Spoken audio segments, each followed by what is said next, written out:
It's legit. No, thank you, man. I just need to get like a background and shit. Yeah, of course. No, I don't have a green screen. I'm like, I don't know what that's for, so I don't want to buy one.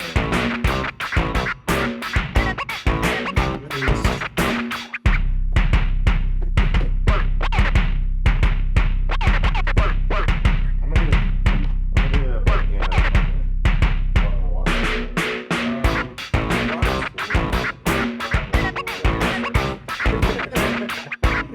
Goddamn. All right, we're live. Yeah, boy. All right. Yeah, so what's up, everybody? This is Adiel Kay. You might know him from To the Streets. He's the hardest working man in Brooklyn. He's parked at every club in the city. He's known to sell his soul for a guest spot. Hey. Thank you, Tariq, for having me, man. This is it's an honor and a pleasure to be here, man. Yeah, man, you're my first guest, man. Oh, dude, this is awesome. This is kickstarting live TV. Yeah, nah, it's a working title. This is not live. My bad. Nah, yeah, it's one of those things. I think it's cool because it's my initials, but I'm also like, it's not live, nigga. I don't. This is just a regular podcast, dog. Yeah, you could call it TV, like or some. TV. Nah, No. that don't ring off the tongue yet. Yeah. We'll find something out. I don't know, man. Like, I feel like we moved to the city around the same time. You moved around like January 1st, 2021. Yeah. January 2021. Yeah. Initially January 2020. Or maybe even. Yeah, 2020, and then after COVID, I had to move back, and then I came back up. But yeah, man, I feel like we definitely hit the clubs hard together when we first started. Yeah, no, man. It was, like, I came January 1st, 2021, so you came a little before me. Mm-hmm. It was just like, it's weird seeing, like, the niggas I've known for, like, the longest here, you know? Like, Yeah. you continue to grind, and because of it, you've been rewarded. But it's like, Thanks, man. every time I see you, I still remember, like, the first time we met. Like, I don't know, both of our vibes were kind of, like, too dominant, I guess. So we just were kind of, like sizing each other up. Yeah, And then, like, we played chess. And then we tied. And it was like, all right, that's some Naruto shit. Yeah, dude. As soon as I saw your chess game, I was like, this kid's going somewhere. Here we are, dude. Dude, I had to stop playing chess because my phone was broken. Like, my phone was broken for a good year and a half, so I just adapted, you know? Like, half of my fucking keyboard was broken, so I can only type some words. Feel so, that. like, I would have to be selective with my word use. I felt like a writer, you know? Yeah. But because of that, I couldn't play chess. It was a tragic thing. But Even the writing had to come out during a chess game, dude. That's how you know you're known for it. God damn, man. Nah, it's just small love. I'm sorry, I have one more roast for you. You kind of, if you're just listening to this, Adiel Kay has the dead eyes of a retired stripper. Hey, I don't know, man. You dealt with some bullshit. I can just feel it. Yeah, definitely dealt with some bullshit. But I mean that just comes with the territory. You know what I'm saying? Like, 100%. and honestly, if I didn't, what would I be on stage for? You know what I'm saying? Like, it's good to be on stage and listen to comics who, like, they have something to say, and it's like you can see their life unfold on stage. You know what I'm saying? That's kind of some of the best comedy to watch. Nah, yeah, you say some shit that just sticks in my head sometimes. Like, like, I remember you were talking about how you were walking around Brooklyn and just saw some dude smoking a cigarette as he's doing push-ups. Like, I've never seen that happen. Yeah, that was me. That was me. Shit. Paint a picture. Nah, it's weird. Like, it's weird who niggas team up with. Because I would, like, you and, so he has a partner named Isaiah Mueller. Shout out Isaiah Mueller. Yeah, And these things are like polar opposites. You guys are not similar at all. And I'm like, why are you guys like brothers? And I get it because it's like great. It's like a dynamic duo, some would say. Yeah, it's definitely my yin to me being the yang. He's definitely the yang to my yin. I don't know. You were trying to find which one was black. Yeah, it doesn't matter.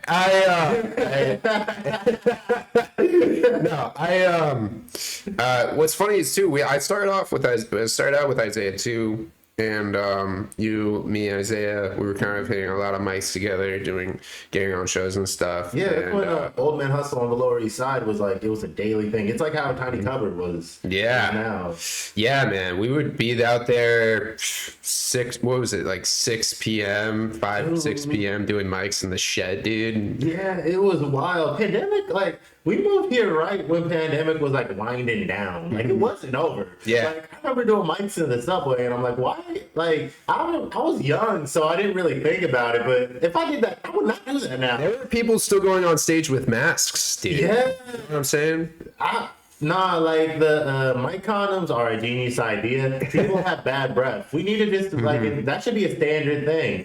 Or like the sanitizers, like niggas don't wash their hands. Like I think less than 10% of comics wash their hands. Yeah, women at least. Yeah, nah. I keep a hand sanitizer on me. That's smart. Yeah, That's very smart. One of my earliest bits actually was I would put a mic condom on, and then I would just keep putting them on the mic. Like it wasn't enough, dude. I probably did like 10 mic condoms one time. Damn, it started out Took like up a minute, and that was especially when I didn't have enough material to do 5 minutes. Dude, I kind of get like, I think about all the times I bricked when I could have earned respect, you know? Like, What do you mean? I had to stop going to fucking Old Man House on the Lower East Side just because I always did bad. Like, it was just a rough room, dog. Yeah. It's funny the perception that you get from comics, because like, first of all, when you are doing mics early on, you're just performing in front of comics. Yeah. And sometimes they laugh, and I was talking to one of my homies about this. They laugh, and those aren't necessarily the jokes you should be doing in front of a real audience. You know what I'm saying? It's just funny to comics. So it was definitely like being exposed to like all the different types of audiences is good. That's why you gotta hit so many mics starting off, you know. So yeah, you can kind of find your lane. Yeah. It's also like that's 100% it. Cause I feel like there's only like 6 types of people, if we're being real, dog. Like this isn't like an original idea, but like there's only so many different types of archetypes. So you could just hope that you can become best in your chosen field. Yeah. Yeah. Try to become dominant at what you're good at and then move up from there, you know. Goddamn. Nah, that's everything. Like, all right, nah. So you and Isaiah had this podcast show called To the Streets. Yeah, man. You were on the first episode. I was, yeah, no. We had you come over and do it. Yeah, no, I'm happy for the credit. You're a police officer, bro. Yeah.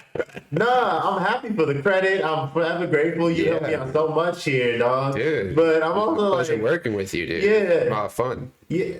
The whole part was just like, you stole a video of 2 black cops, and you're like, all right, what if these niggas weren't actually cops? What if they just like stole the uniform and were talking about stealing a car? And I'm like, is this nigga like in effect paying me to say nigga right now?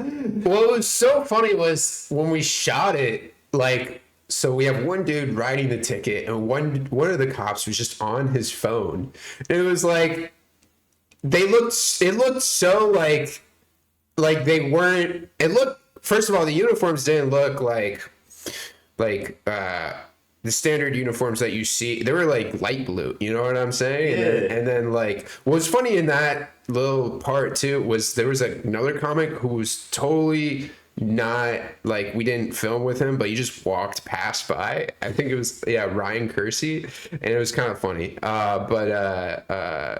he like looked straight into the camera. It was really funny.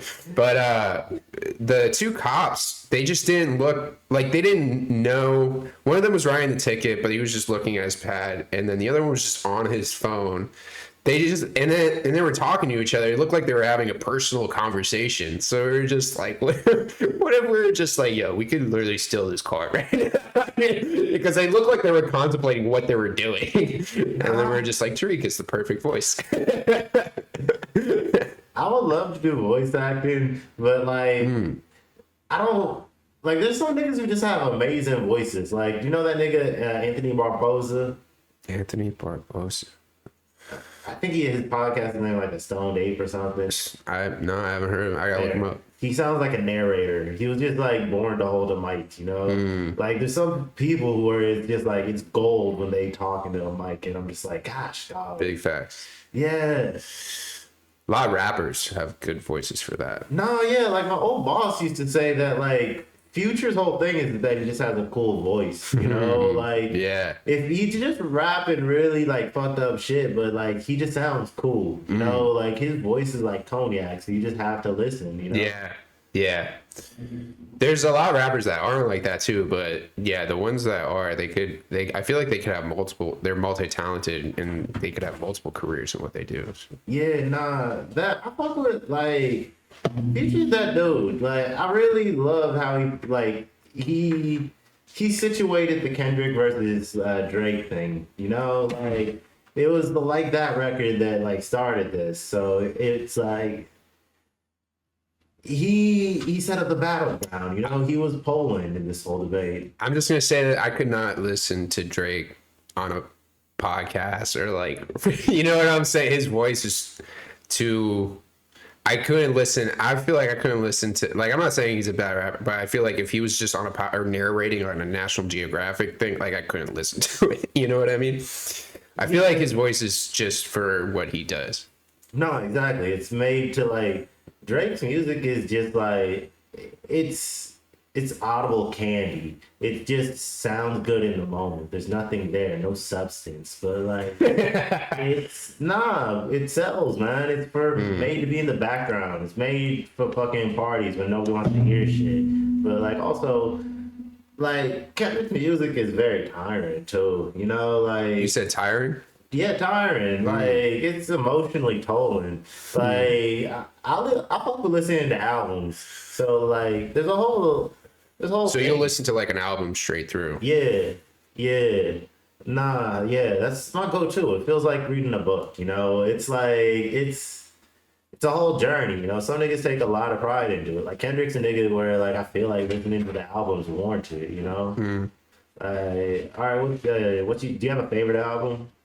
Off like of Kendrick's or No, just in general.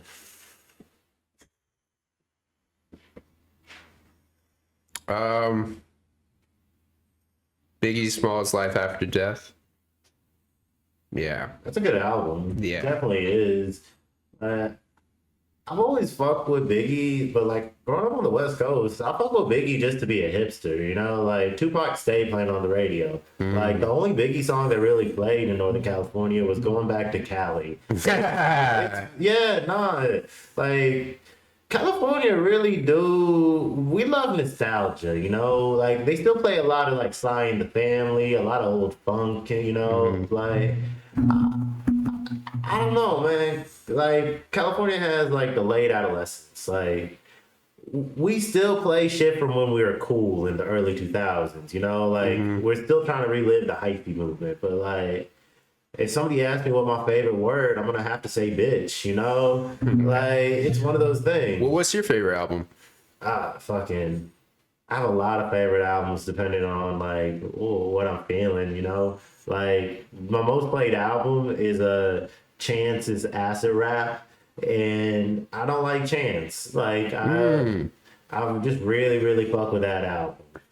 And I don't know. Same. That was like my first out because I was in college when that dropped, and that was the first album where I got exposed to Chance, and I think I was like listening more to like Joey Badass at the time. Joey Badass is the shit. Yeah, I love Joey Badass. I saw him live in Miami And that was dope. And Yeah, you're a Florida boy. yeah, I'm originally from Florida. Like Adiel looks like he spawned in like Williamsburg. You get off very like Hasidic, you know? Thank you. Oh,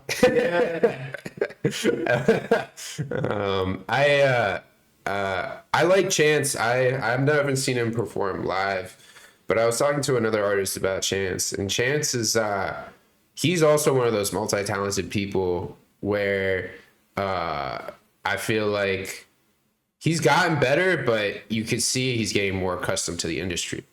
Whereas acid rap was sounded independent.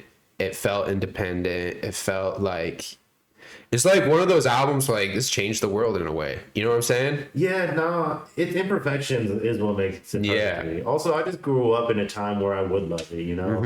Like, there's a reason my big three is J. Cole, Kendrick, and fucking, I don't want to say Drake, but yeah, Drake, it wasn't, like, he's in most of my memories, you know? Like, it's as in many things. Kids. Yeah. Our time, yeah. Nah, like, that's the shit, like, Nick, I remember fucking, on the way back from the championship, my soccer team singing, Started from the Bottom. And I'm like, I was the only black kid on the soccer team, so just a bunch of Mexicans saying, started from the bottom, now we're here. And I'm like, I don't like that. I want to be deep, nigga, but that's not what's happening, you know? Like, I'm gonna sing along. Everybody wants to be deep, but everybody wants to be a part of the party. Exactly. That should be a quote, dog. That's all I'm thinking about right now. Nah, quotables is nice, man. Like, yeah. I don't know, man. Like, there's a lot of generals that were like, they're probably like really great for their people, great for their men, but they're only remembered for saying something sassy, you know? Yeah, well, I feel like I've accumulated a lot of material from like, you know, random quotes that are like, this doesn't really make sense in a particular way. Or like even like Drake songs like Started from the Bottom, like, or I remember one of the biggest songs was 2 Chainz, I'm Different. And he made that music video. And it was a catchy song, but it was like, this is the same music video I saw in the last music video. You know what I'm saying? It was like, so it's like that's kind of like how I would start writing jokes is like, because you kind of try to relate, and then like in the ways that you can't relate, you're like, am I the crazy one? You know? Nah, there's that thing, like, if I'm not fucked up, that's the one where he's in 2 Chainz hood, and then like Drake is like hanging out and he's rapping his shit, talking about how he's that guy. That, I don't know, this is just like a basic synopsis of most of rap. But like, that's that weird one, because he goes to another dude's hood, then like at some point he's holding up another nigga's kid, and like he's repping like he's from there, but I'm just like, you a Jewish nigga from Canada, dog. Yeah, it takes a while for you to, we were talking about this earlier, to just acclimate to your environment and like to kind of like be even like feel like you fit in. And it's like a lot of people use, I feel like, clout to like be able to gain street cred for like being in certain places. You know what I'm saying? Yeah, nah. Man. Like being able to rep that hood, or I don't know.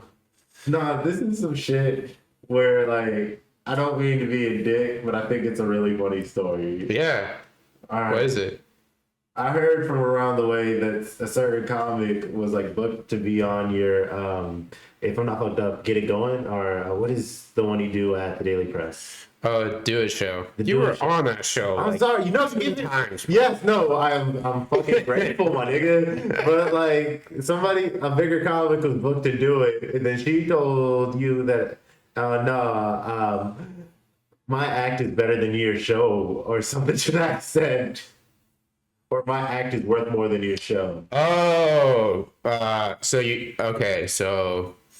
yeah, I think I know what you're talking about. And that was in terms of like filming. Because what we started doing was Instagram living our shows.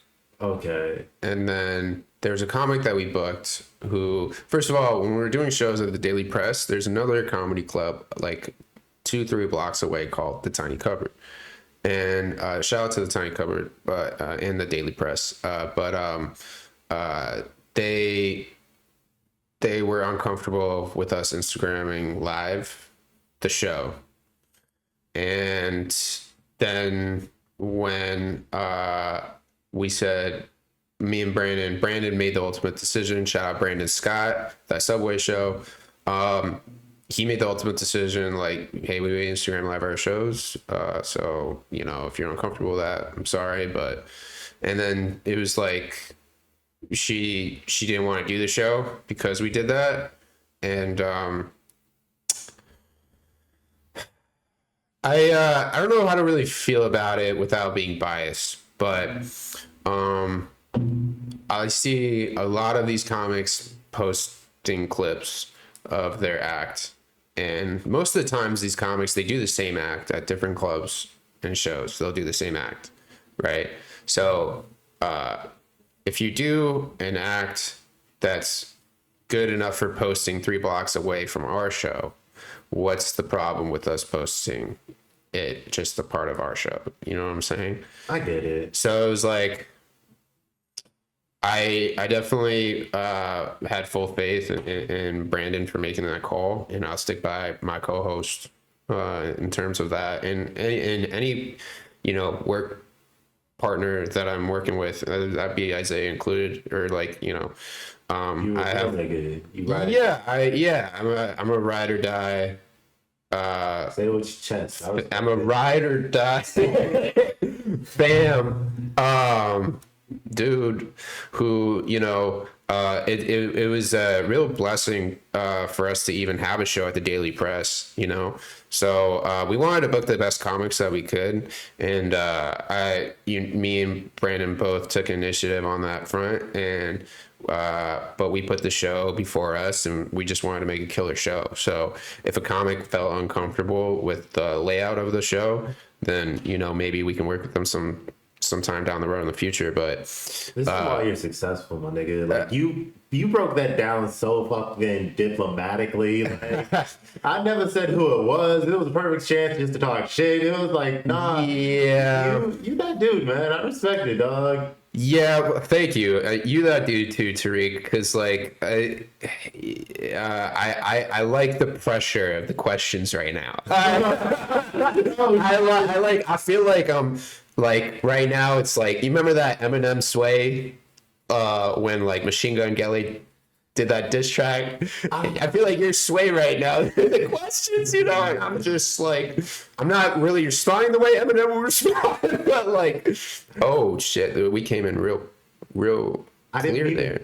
My bad, man. No, I can hear you fully on right now. Okay, cool. Yeah, no, that's a good thing. Yeah. But yeah, I didn't mean to press you, dog. You Gucci. I just heard that story, and no, in my head, like, it's not.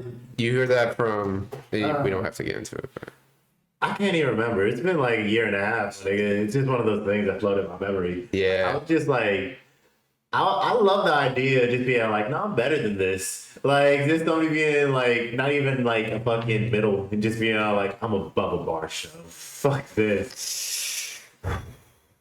It's interesting seeing like how people navigate comedy because of, you know, when you first start out, you have so little opportunity. Yeah. Like you have you're pretty much just pigeonholed in mics, and when you do get a show, for me, I feel like thank God I got a show this week. You know what I'm saying? So I just kind of kept that energy flowing. Like I gotta show up, even if it's like a bar show or like really intimate crowd, or like, you know, it was a last minute thing. That's why I even barking for spots is like, all right, at least I'm out here and I'm trying, you know what I'm saying? Like I'm showing up, you know? So it's like when people are like really in their careers, and it's like, no, take every opportunity you can get. Like, it doesn't matter. Like, do your act, you know what I'm saying? Like, yeah. And have believe in yourself, you know, like, no, if you, and there's like, that's like I feel like that's the ego part, when you feel too good. I have problems with this myself. Like I think everyone does. So it's just like, taking a step back, looking at it from all angles, and like then making your best decision Yeah, nah. for yourself. Yeah, that's been one of my big things. Like, I just get tunnel vision sometimes, man. Like, also, I'm just moody. Like, I'm somebody who will pout. So I'm just It's like, good for the stage. yeah. You know what I'm saying? Get booked first, and then you know what I'm saying. Carry that energy on stage. Nah, that's the way to do it. Yeah, Man. Like, sometimes I forget that this is entertainment, Like, it's because a lot of it is like, this is something this should be in a therapist's office. This shouldn't be. You know what I'm saying? Like entertainment should be like. I feel like it should be, first of all, the mics are like for repetition, for you like memorizing your stuff, so that what time showtime is, like you're ready. But like it's really rare where I see comics go up, improvise, and just like pull it off. You know what I'm saying? And it's a muscle, though. Like, it's a muscle that you flex, and that that's what crowd work is for. yeah. Because crowd work is like, oh, okay, I'm less vulnerable in this situation because I've been through this before. You know what I'm saying? And it's like, if you come up with the jokes right off the top of your head, it's like easy to get a laugh and then go into material. But I think comics. First of all, it's hard booking comics that for shows, and I don't know why that is. It's crazy how getting booked and then booking comics are equally hard.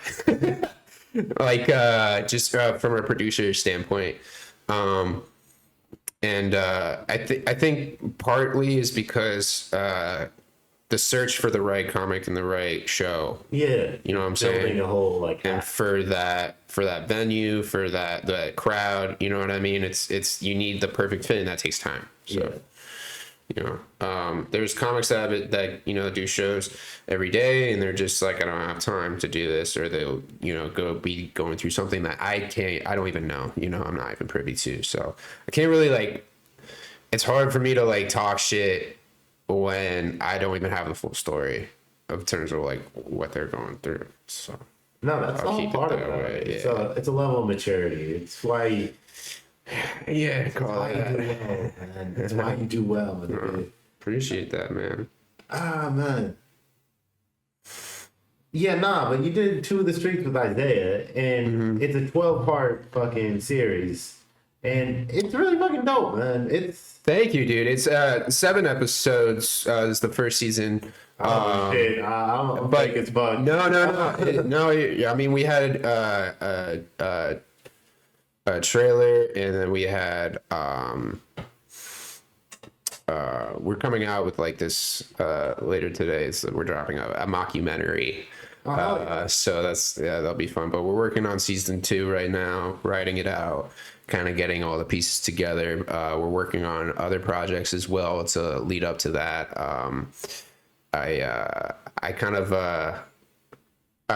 still gonna rep To the Streets right now, because we really just wrapped that up and finished that. And if you haven't watched it, it's To the Streets. Tariq is in the first episode. He kills it. And it was awesome to be able to keep working with comics. Yeah. Because we did our short film called Get the Comic. I think you were at that screening, if I remember. I don't think so. Maybe not. But we would have a comedy show, and then we would meld that with the screening when we would do a screening at a particular venue, like the Daily Press, or like House Party Cafe,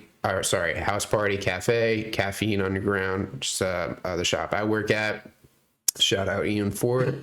And we've even done it at Producers Club. and Producers Club has a nice theater to like be able to screen, and they do shows, and we were able to do a show and then a screening. So when we did get the comic, we would invite comics that were in the short film to do stand up for about 5 to 7 minutes. Yeah, you grab like every open mic comic that era, dog.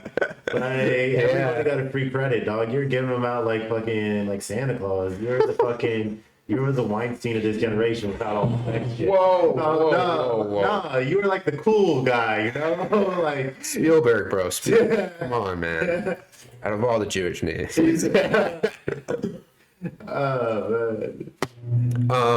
No, but I would see these guys every day. I used to host a feedback mic at the Tiny Cupboard at 3 p.m. Every day. Dude, you real shit. You did a 3 p.m. and a 4 p.m. I did a 3 p.m. and then there were days where I would have to fill in for comics to do a mic at like other spots. So like the Grizzly Pear was one of them. Joey Bats was one of them, and he still has the mic there. Caffeine Underground still host a mic there every other Friday. It was really like community building, and it was also like a way for us to write something that we wanted to capture New York with, and kind of like capture the vibe of like what we're living in. So To the Streets was definitely a project that we wanted a lot of comics on, and then we basically wrote the sketches for the comedians, you know. So it was very hard work, but it was well worth it. I enjoyed it every second of it. So like you put your ass into it, dog. Like this looks very, very good. Oh, thanks, man. Like whenever you see your friends doing something, I don't know, like a part of me wants it to look kind of amateurish, you know, but you killed it, dog. Oh, like, appreciate that, man. No, like I don't know, man. I hate to see that you're capable of making something that like is respectable, you know? Like it's going to festivals and I'm like, shit, dog. I take that as a compliment. Shit. Thank you. Yeah, we got our fifth episode into Very Late Night Sketch Fest. We got the official selection of that one. Get the comic. We just won the official selection for the Hollywood Verge Film Festival. So I believe that one is at the end of this year. Looking forward to going out there. Just got back from Very Late Night Sketch Fest, Really Late Night Sketch Fest, and had an awesome time out there. We want to keep submitting to festivals, but right now we're looking to budget the time, resources, finances, and the space to be able to make new projects that could really look dope. And I think that's like why I enjoy working with Isaiah so much too, is because we have the same. He's a real visionary, you know. He has like the vision of like how cool things could look on camera, because we're living in like New York, and it's like the dopest Brooklyn, you know, the dopest place to do comedy and be an artist. Ice Cream episode was very fucking cool. Yeah, shout out Museum of Ice Cream for allowing us to shoot there. That one was with Neil Walsh, and we screened that too at Essence Bar. So we did a stand-up show, and then we screened the episode there, and I think people enjoyed it during the screening. But that's definitely a sit down and watch, because it's very trippy, and we try to make it that way because, like, you know, it's like we wanted to capture like what we were going through, you know what I'm saying, in the same time, and like make it really cool. And that's why we added the rotoscope and the animation, and to kind of like, you know, capture a different side of comedy while still being real. You're like this generation's Woody Allen. Dude, just the worst references right now that I'm getting. We were shooting for Louis, like the way Louis was shot, and in between two ferns with the podcast. But, No, yeah. Fucking Tootsie's amazing, my nigga. Huh? Tootsie's amazing. Tussie. Yeah. Or fucking Annie Hall. You don't like Annie Hall? Annie Hall's good. Yeah. I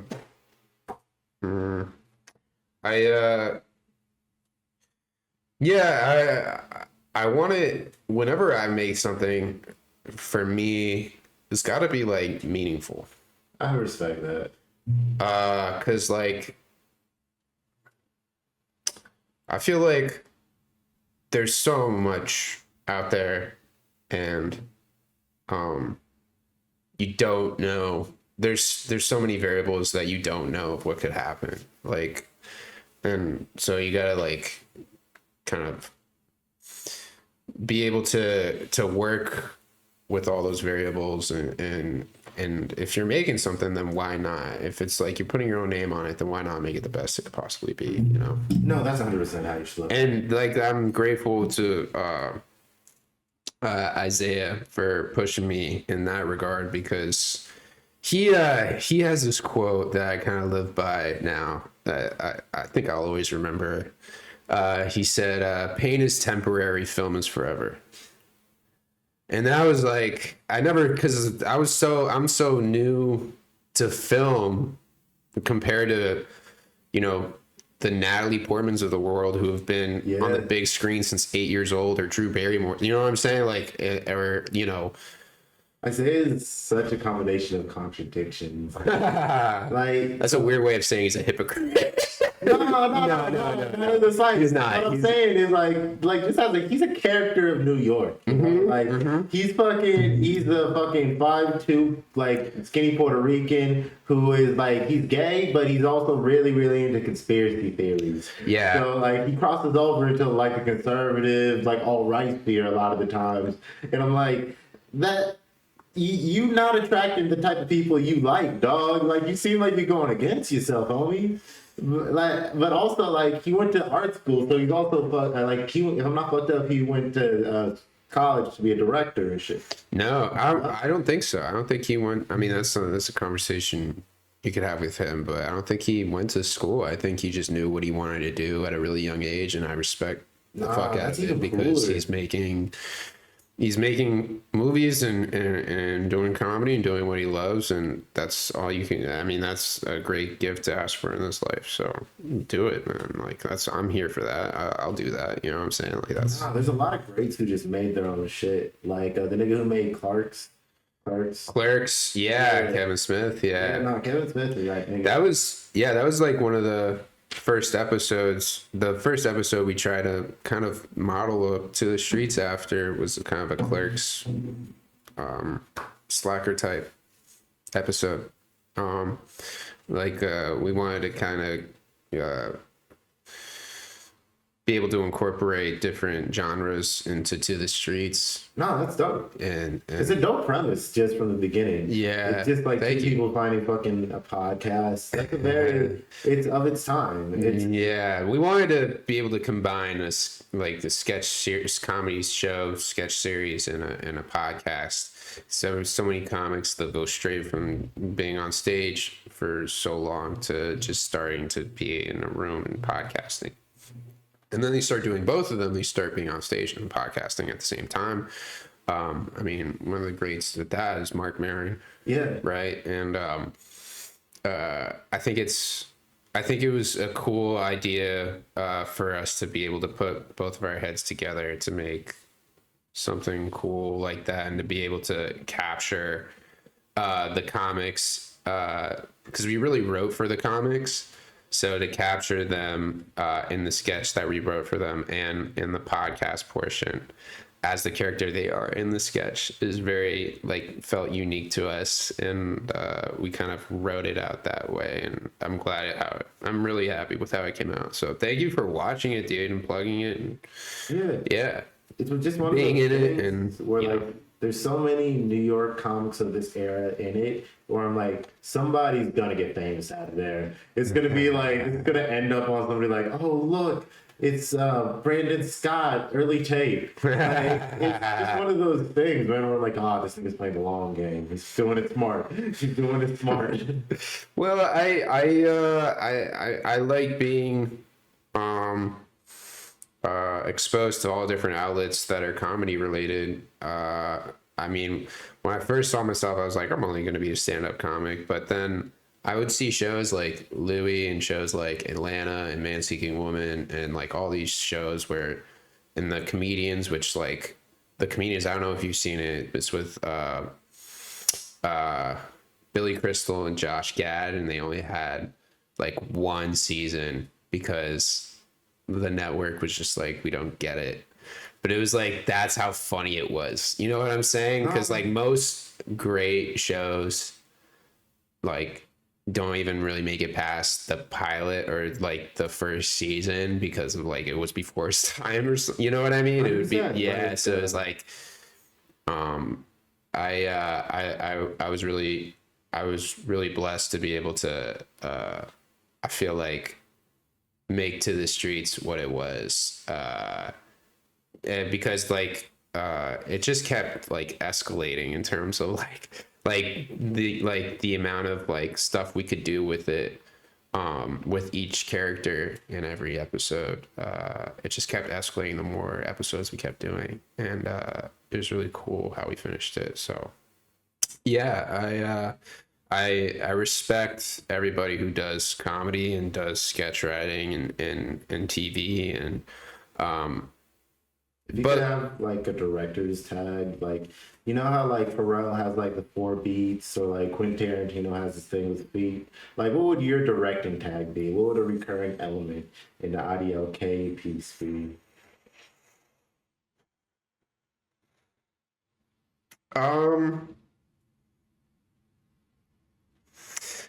It's got to be something that can last full circle.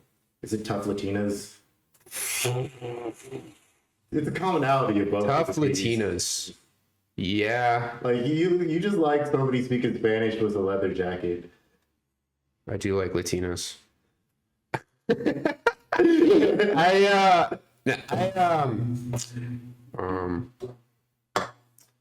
I think it's all about like what makes the story work. I feel it. No, it's all about like, yeah, because I feel like with every story there's like a lesson to be learned.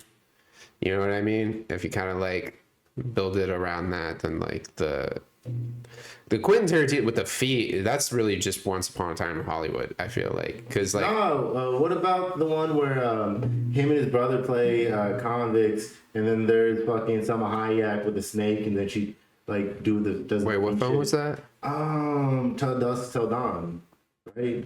I think that's the one. I haven't seen it. I gotta watch that now. It's on the list.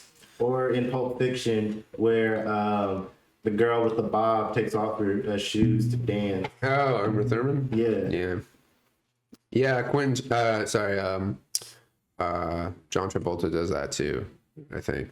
He takes off his shoes and starts dancing. I guess if I'm just thinking of like, I love a chase sequence. I feel like there's a lot of chasing in the web series and in Get the Comic. Yeah. So because I feel like that's a real idea, because we're always chasing something. You know what I'm saying? No, it's an easy like. Yeah. You're 2 guys, you're 2 characters. You want this? It's how you get the story started. Yeah, and it's almost like every episode does start off with, we gotta get this on, gotta get this person on our podcast. It's gonna make our podcast explode, you know. Yeah. And it ends up we get them on the podcast, you know. So it's like, yeah, we're chasing after these guys to be on our podcast, and yeah. Just so like full disclosure, this is creepy as fuck, but I wrote an episode of your independent piece, and I'm like, I'm sorry for that, dog. That was a weird thing to do. Yeah, dude, don't be sorry. It was well written. Me and Isaiah both read it together, and I don't know if you talked to Isaiah since. Nah, I was supposed to go see him on his birthday, but I had to work. Oh, dude, you should have came, man. I had to work, Yeah, man. work. But yeah. No, Isaiah's a dope ass dude. Yes, He's he a is. retired stripper for real. He's a go dancer. Boy, Like he's a character, man. He's a Puerto Rican Neil Patrick Harris. Like he is legitimately a PH's character from the White Castle movie, Harold and Kumar.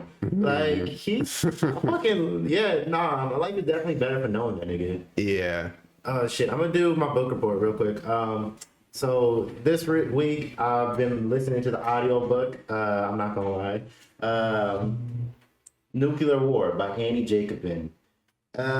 It's about like minute by minute what would happen if North Korea launched an attack on a power plant in California from a nuclear sub, and what would happen 1 minute, 5 minutes, 10 minutes out, and how ultimately it would just lead to the destruction of humanity. And I give it a 7 out of 10. It's one of those books where it's like it's scary as shit, but it also like had a way of boring the fuck out of me. Where like this is talking about a possible apocalypse, but I could like actually fall asleep right now. But it's also because like the narrator had That's a really pretty interesting. voice, so like Oh, it's an audiobook? yeah. Okay. Yeah, nah. But she was talking about like how like only places in like remote places would be able to survive, and even then they would have to survive with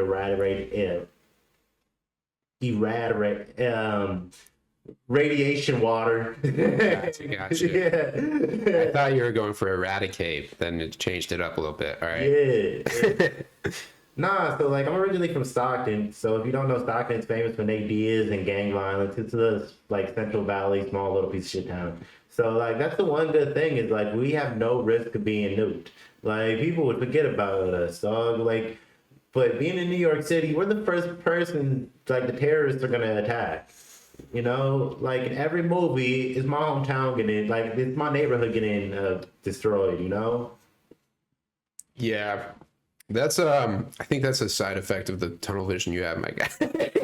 Because like and I see that too in terms of like when you're watching media, it's like this is very real. This is like this could happen to us. This could happen tomorrow. Like we don't know the timelines, and then what happens is like you get exposed to a bunch of other stuff, and it's like, oh, this is all just like a part of life. You know what I'm saying? Like it's You don't think the Koreans are gonna attack?